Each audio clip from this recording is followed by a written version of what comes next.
Hello à toutes et à tous, j'espère que vous allez bien. Aujourd'hui, je viens vous présenter une nouvelle idée lecture avec un roman que j'ai terminé la semaine dernière. Je lis peu en ce moment et j'en suis le premier désolé. Mais avec le travail, l'activité à côté, des fois c'est compliqué. Et puis il faut dire aussi la vérité, on est beaucoup trop sur nos réseaux sociaux, sur nos téléphones. Donc forcément, on délaisse la lecture et je trouve ça super triste. Mais je suis en train de m'y remettre tranquillement. Et voilà, c'est le dernier roman que j'ai lu, ça s'appelle Aval de Sephora Pondi. C'est sorti chez Grasset. Et je vous cache pas en fait que ce roman-là, je l'ai vu passer sur Goodreads, sur le site Goodreads. Je vous invite toutes et tous, si vous ne connaissez pas ce site, à aller dessus. C'est super bien parce que vous pouvez mettre les livres que vous êtes en train de lire. Comme ça vous donne aussi une certaine rigueur dans votre lecture. Et vous pouvez aussi mettre vos avis. Et ce livre-là, je l'ai vu passer sur Goodreads. Il n'a pas d'excellentes notes sur Goodreads, mais l'histoire m'a intrigué. Donc j'ai voulu découvrir de mes yeux, sans me soucier forcément des avis. J'ai regardé les avis, bien évidemment, une fois que j'ai terminé la lecture. Et qu'est-ce que je pourrais dire de ce livre? Alors, dans un premier temps, j'ai littéralement adoré l'écriture de Sephora Pondi que je ne connaissais pas du tout. J'ai littéralement adoré son écriture, tout simplement parce que c'est une écriture quand même qui est recherchée, qui est travaillée. Il y a pas mal de petites métaphores sympathiques, pas mal de synonymes, voilà, qui remplacent des verbes communs. Et pas mal de mots que j'ai dû aussi trouver et aller chercher dans le dictionnaire. Bon, sur Google, hein, le dictionnaire c'était dans les années 90.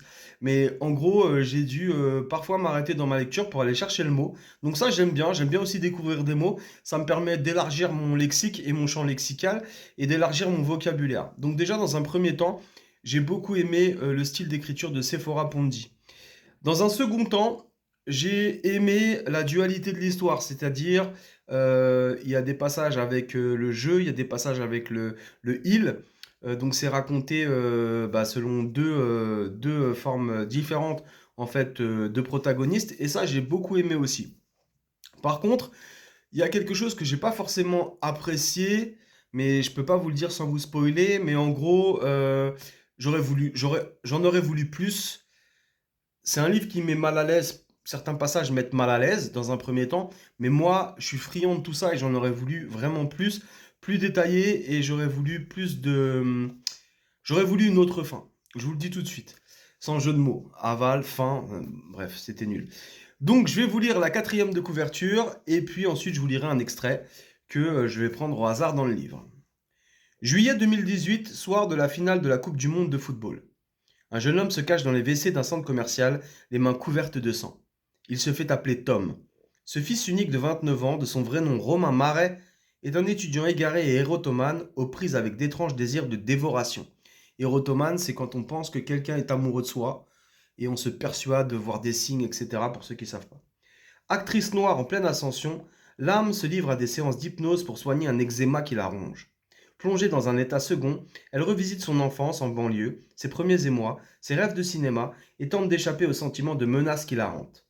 L'un est un monstre en puissance, l'autre une comédienne en devenir dont le corps désiré, célébré, lui échappe et la met en danger. Avec Aval, Sephora Pondi entre en littérature comme elle entre sur scène, flamboyante. Un premier roman à l'écriture vibrante et sensuelle qui ne laisse pas indemne. Je suis assez d'accord avec ce commentaire de fin, cette petite conclusion sur la quatrième de couverture. Moi, j'ai vraiment trouvé son écriture vibrante et sensuelle. Et même si la protagoniste principale est une femme, j'ai trouvé en fait qu'il y avait certaines similitudes en fait avec ma propre vie, voilà, de banlieusard, avec les soirées, avec les deux mondes qui se côtoient et tout. Et franchement, j'ai trouvé ça super. Donc, on va prendre au hasard. Je ramasse mes longues tresses en chignon, mais il se défait. Faute de mieux, je fabrique une queue de cheval avec les mèches que j'entortille. Je secoue le coton d'une blouse large et ma tête se lance d'une aisselle à l'autre pour vérifier mon odeur. Fort heureusement, ma course ne m'a pas fait suer. Après avoir trébuché, je refais mes lacets le genou à terre. Génia me surnomme souvent Boucan ou Furie sans faire exprès. Soit. Face à la porte, je me rêve chimère. Comme King Kong, je grimpe jusqu'au sommet. Je n'ai jamais été la splendeur coincée dans le point de gorille. Ça ne m'a jamais tenté. Dans l'escalier de la rue de Cléry, je n'ose pas ouvrir. Je reste posté devant la porte de bois à deux battants. Où cela pourrait-il me mener? À quelle métamorphose ça me destine?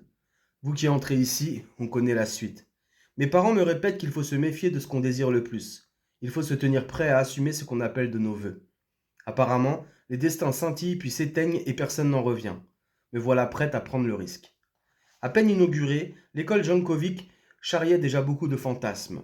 C'était une classe gratuite et très sélective, réputée pour préparer les talents de demain. 4 professeurs composaient l'équipe de direction. Inès Jankovic, Mathieu Sallois, Djibril Bélibi et Clara Jollard. Le jour de l'ouverture, Mathieu Sallois prit la parole en premier. Ancien directeur de casting reconverti en coach d'acteurs, Mathieu était un homme brun et élancé qui scrutait chacun comme s'il résolvait une équation à plusieurs inconnus. Avant de croiser ses jambes nerveuses, ornées de baskets à 300 balles, Djibril Bélibi, lui, était un bonze brun à la force tranquille, acteur adoré d'un metteur en scène allemand. Clara Jollard, la cofondatrice surdiplômée du cours, conclut enfin la présentation. Bordelaise, parisienne d'adoption, Clara avait fait ses armes dans les médias après des études de sciences politiques. Voilà. Je vous conseille sincèrement, personnellement, voilà, moi je lui mettrais un 3 sur 5, en grande partie grâce à son écriture qui est... Voilà, il n'y a rien à dire sur l'écriture est top. Maintenant, le récit en lui-même, voilà, si vous recherchez le grand frisson, ce n'est pas pour vous. Par contre, c'est très bien détaillé. Il y a des choses qui sont bien détaillées et il y a des choses qui sont, voilà, qui reviennent quand on a vécu en banlieue ou quoi que ce soit. Donc voilà, n'hésitez pas à les lire. Sephora Pondy, Aval, chez Grasset. Et puis moi, je vous retrouve pour une prochaine idée. Ah mince, ça a tremblé. J'espère que c'est pas dérangeant. Je vous retrouve pour une prochaine idée lecture très bientôt. Je suis en train de lire Le Château d'Otrante de Horace Walpole, si je ne me trompe pas. Un des premiers chefs-d'œuvre gothiques, si ce n'est le premier chef-d'œuvre gothique. Pour l'instant, je ne suis pas fan, je vous le dis tout de suite, mais ça sera ma prochaine idée lecture. D'ici là, prenez soin de vous et je vous souhaite à tous et à toutes une très belle soirée et lisez, lisez, lisez, lisez.